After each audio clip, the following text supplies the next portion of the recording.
Para pendengar yang terkasih dalam Tuhan kita Yesus Kristus, apa kabar Anda hari ini? Saya berharap bahwa Tuhan terus menjadi Tuhan Anda dan anugerah serta berkat-Nya melimpah dan damai sejahtera-Nya memenuhi hidup Anda saat ini. Nah, kita berjumpa kembali di dalam program katekisasi bersama dengan kami yang dipersembahkan oleh RBM, Reform Broadcasting Ministry, sebuah divisi pelayanan multimedia audiovisual yang dikelola oleh Sekolah Tinggi Teologi Reformed Indonesia, Sekolah Tinggi Teologi Reformed Indonesia atau STTRI yang berlokasi di Jakarta. Saudara yang terkasih dalam Tuhan, STTRI adalah sebuah sekolah tinggi teologi yang terpanggil untuk mempersiapkan calon-calon pemimpin gereja atau masyarakat serta calon-calon hamba Tuhan dan konselor-konselor profesional yang siap untuk dibentuk, digembleng untuk melayani zaman ini yang semakin lama semakin berat. Dengan penekanan kepada integrasi, artinya apa? Yaitu bahwa di STT ini saudara tidak hanya diajarkan doktrin-doktrin ataupun ilmu-ilmu termutakhir yang paling baik, yang cutting edge, kata orang, saudaraku.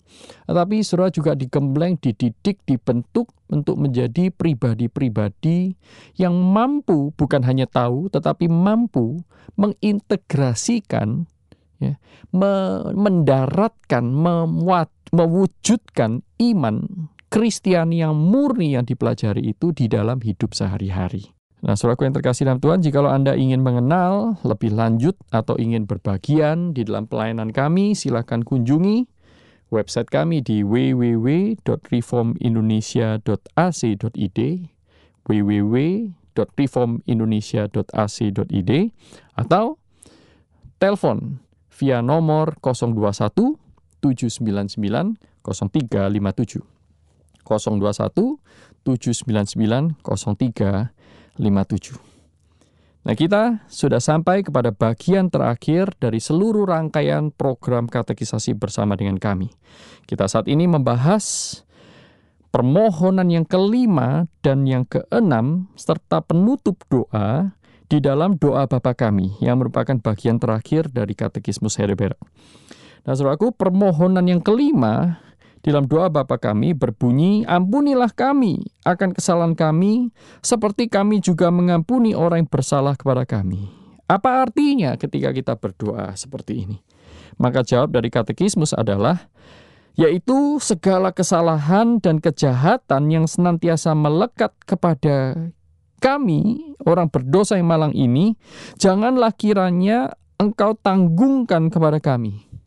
Karena darah Kristus, seperti juga kami dapati tanda anugerah-Mu dalam hati kami, yaitu bahwa kami berniat sungguh-sungguh akan mengampuni sesama kami manusia dengan tulus. Aku menarik sekali bagian pengampunan ini. Sebagian orang membaca bagian ini seperti sebab dan akibat. Artinya apa?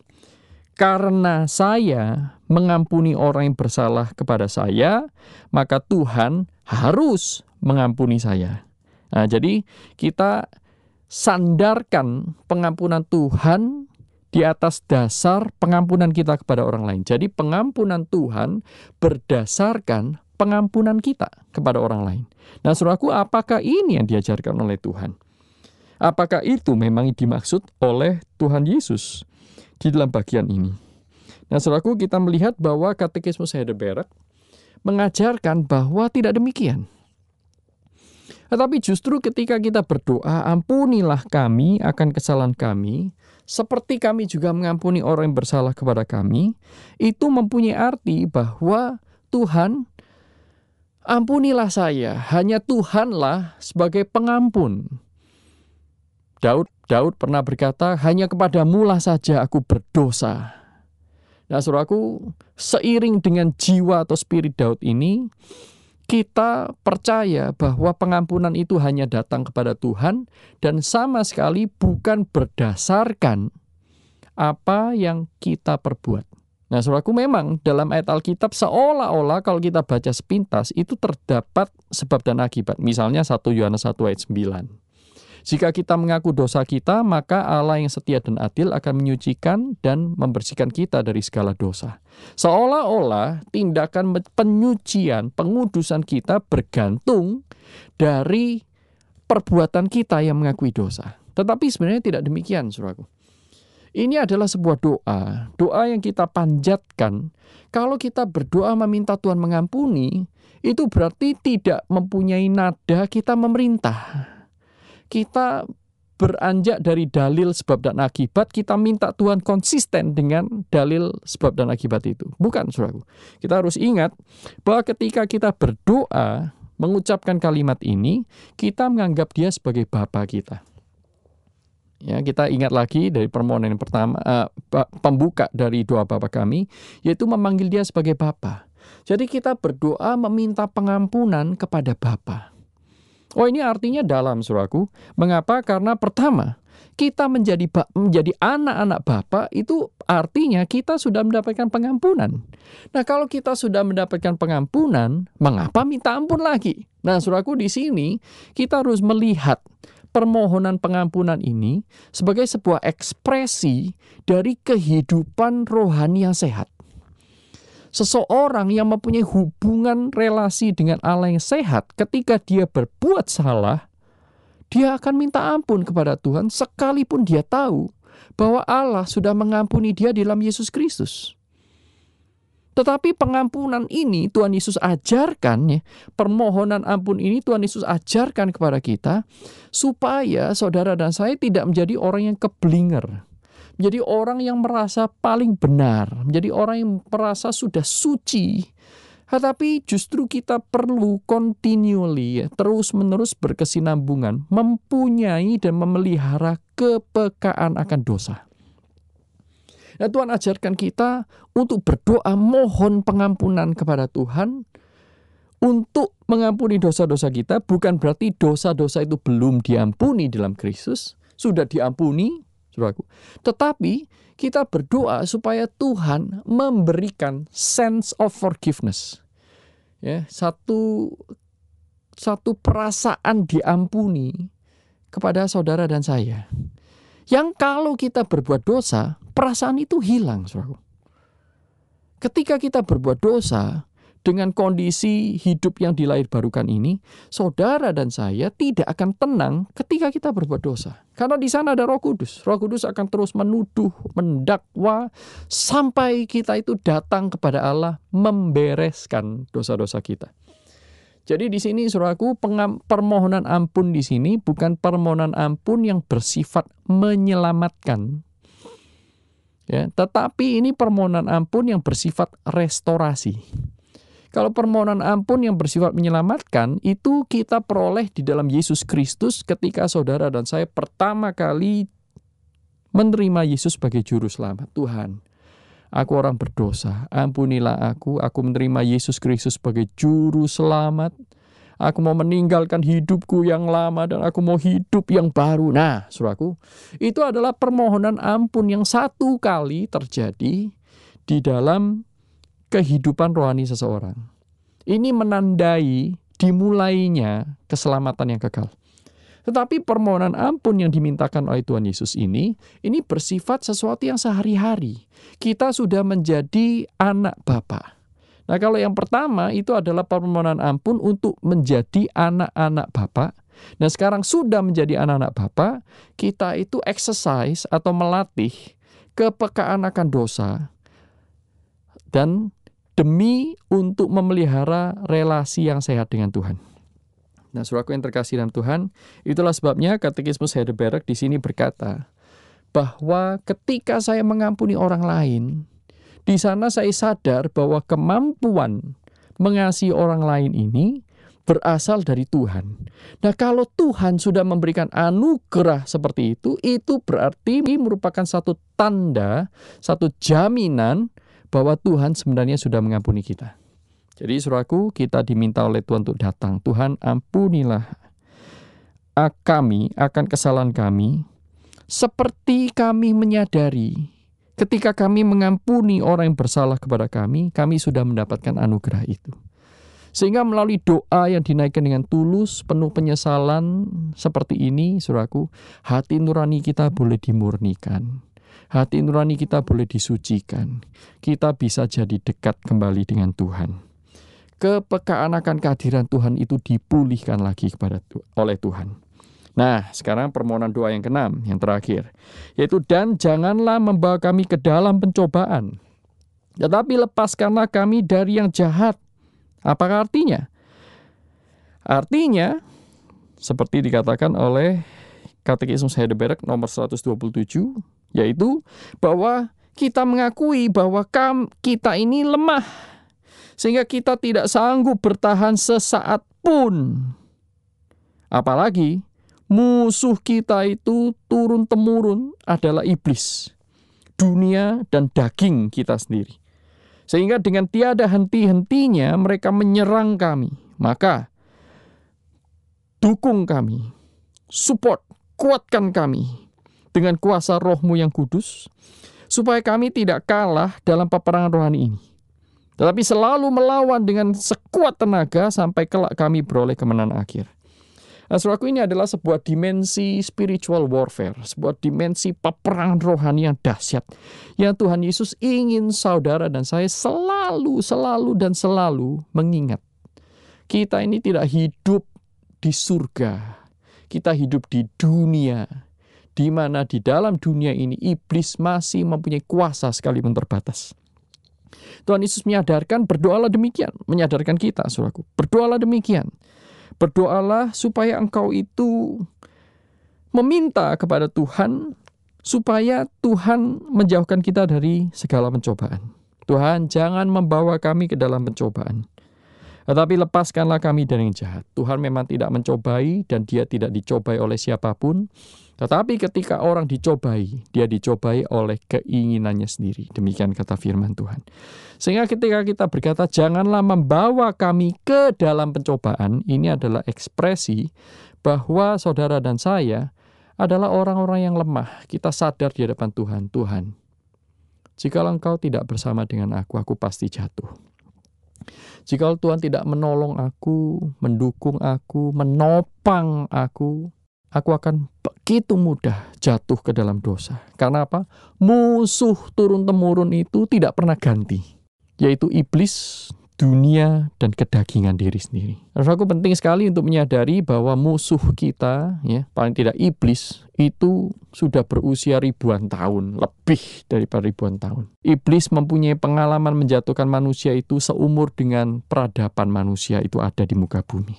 Sehingga kita tidak boleh memandang remeh juga dunia ini, saudara-saudaraku, yang semakin lama semakin canggih, semakin lama semakin mengembangkan cara-cara yang efektif untuk menjatuhkan anak-anak Tuhan. Kalau orang tidak jatuh melalui ketamakan, dia akan jatuh lewat pornografi. Orang tidak jatuh lewat pornografi, dia jatuh dalam ketidaksetiaan. Orang tidak jatuh dalam ketidaksetiaan, dia akan jatuh di dalam hidup yang berfoya-foya. Orang tidak jatuh dalam hidup berfoya-foya, dia akan jatuh dalam cinta uang. Waduh, saudaraku, apapun yang saudara kehendaki untuk berdosa, itu disediakan dengan fasilitas yang lengkap di muka bumi ini. Sebaliknya, untuk hidup kudus di tengah-tengah zaman yang semakin lama semakin berdosa ini, Tuhan Yesus menggambarkan seperti kita itu adalah domba di tengah-tengah serigala. Saudaraku, tidak mudah. Itulah sebabnya kita perlu terus-menerus berdoa, Tuhan, tolong kami, jauhkanlah kami dari pencobaan. Engkau tahu kekuatan kami sampai di mana. Tolong kami, Tuhan, dengan kuasa Roh Kudus-Mu. Dan lepaskanlah kami dari yang jahat. Artinya apa, saudaraku? Kita mohon kepada Tuhan untuk melepaskan kita, membebaskan kita dari belenggu-belenggu dosa, baik yang sudah selama ini membelenggu kita, yang sedang membelenggu kita, maupun belenggu-belenggu dosa, jebakan-jebakan yang iblis sediakan di depan kita. Yang kita saat ini belum tahu. Tuhan, lepaskan saya, tolong saya, kuatkan saya. Sehingga dengan demikian, saudaraku, kita bisa menang atas setiap pencobaan. Karena sebenarnya itu adalah janji dari Tuhan, seperti terdapat dalam 1 Korintus 10. Di sana dikatakan bahwa pencobaan-pencobaan yang kita alami adalah pencobaan-pencobaan biasa, tidak melebihi kemampuan manusia. Dan ketika kita dicobai, Allah itu setia. Dia memberikan kita jalan keluar, sehingga kita bisa menanggungnya. Sehingga melalui sikap yang seperti ini, doa yang dipanjatkan dengan tulus ini, saudara akan merasakan betapa bergantung kepada Tuhan dan anugerah Tuhan itu adalah satu-satunya saudara dan saya bisa memelihara kehidupan yang suci, kehidupan yang kudus berkenan di hati Tuhan. Nah, saudaraku yang terkasih dalam Tuhan, dan kemudian pertanyaan nomor 128. Bagaimana saudara mengakhiri doa saudara ini? Maka jawab dari katekismus adalah, karena engkaulah yang empunya kerajaan dan kuasa dan kemuliaan sampai selama-lamanya. Artinya, semua ini kami mohon kepadamu ya Tuhan, karena engkau sebagai Raja kami dan yang maha kuasa, beriktikat dan berkuasa mengaruniakan kepada kami segala hal yang baik. Dan kami memohon semua ini supaya bukan kami, melainkan nama Tuhan yang kudus dipuji karenanya untuk selama-lamanya. Saudaraku, ini menegaskan cara pandang terhadap doa Bapa kami yang berfokus berorientasi kepada Allah dan kemuliaannya. Saudaraku, kita diajarkan oleh Tuhan Yesus untuk berdoa bukan untuk diri, tapi untuk kemuliaan Tuhan. Sekalipun doa kita berkaitan dengan kebutuhan-kebutuhan diri kita, namun seperti saudara lihat, dari permohonan pertama sampai dengan yang ke-6, itu semuanya adalah sebuah persembahan hidup kita berikan kepada Tuhan. Yaitu supaya nama Tuhan dikuduskan melalui kita, kerajaan Tuhan datang melalui kehidupan kita, kehendak Tuhan jadi melalui ketaatan kita, dan juga kita diberi makan supaya kita bisa melayani dengan efektif. Kita mohon pengampunan Tuhan supaya hati nurani kita disucikan, dimurnikan. Kita di-energize untuk melayani orang lain, mengampuni orang lain, menyampaikan berita kasih dan pengampunan. Dan yang ke-6 adalah supaya kita tidak jatuh dalam pencobaan. Artinya supaya kita menjadi efektif di tangan Tuhan, menjadi senjata-senjata kebenaran. Nah, saudaraku, kita melihat di sini, ini adalah doa yang Tuhan Yesus berikan kepada umat Kristen sepanjang segala abad sampai hari ini. Supaya kita selalu ingat tentang arah hidup kita, spiritualitas kita, bukan untuk memenuhi kebutuhan diri, tetapi untuk Tuhan dan kemuliaannya. Segala sesuatu adalah dari Allah, oleh Dia, bagi Dia, karena Dia, kemuliaan hanya untuk Dia selama-lamanya. Roma 11 ayat 36. Nah, kemudian nomor 129 dalam pertanyaan terakhir dalam katekismus Heidelberg berkata, apa arti kata amin itu? Maka jawabnya adalah amin berarti hal itu benar dan pasti. Karena Allah pasti telah mengabulkan doaku. Jauh lebih pasti daripada perasaan hatiku bahwa hal itu kuinginkan darinya. Saudaraku, ketika kita berkata amin Tuhan, itu artinya bahwa kita percaya Tuhan yang memerintahkan dan mengajarkan aku untuk berdoa demikian adalah Tuhan yang akan menjawab doa-doa yang kita panjatkan. Karena apa? Dia memerintahkannya. Dan Dia yang memerintahkan adalah Allah yang setia, Allah yang tidak pernah gagal, Allah yang tidak terbatas, Allah yang maha kuasa. Dan apapun yang kita mintakan sesuai dengan perintah Tuhan, Tuhan akan kabulkan. Amin, saudaraku. Kiranya seluruh rangkaian program katekisasi bersama dengan kami ini menjadi berkat bagi saudara sekalian. Saudara bebas mendownloadnya di YouTube, ya. Kami letakkan semua rekaman di YouTube. Saudara bagikan untuk bisa menjadi bahan PA atau mungkin pelengkap katekisasi di gereja-gereja Anda, atau mungkin juga bahan diskusi untuk kelompok kecil. Anda bebas. Apa yang Tuhan berikan secara gratis, kami bagikan pula secara gratis, supaya nama Tuhan dipermuliakan. Sampai berjumpa di program berikutnya. Bersama dengan kami, Reform Broadcasting Ministry yang dikelola oleh Sekolah Tinggi Teologi Reform Indonesia, STTRI di Jakarta. Amin.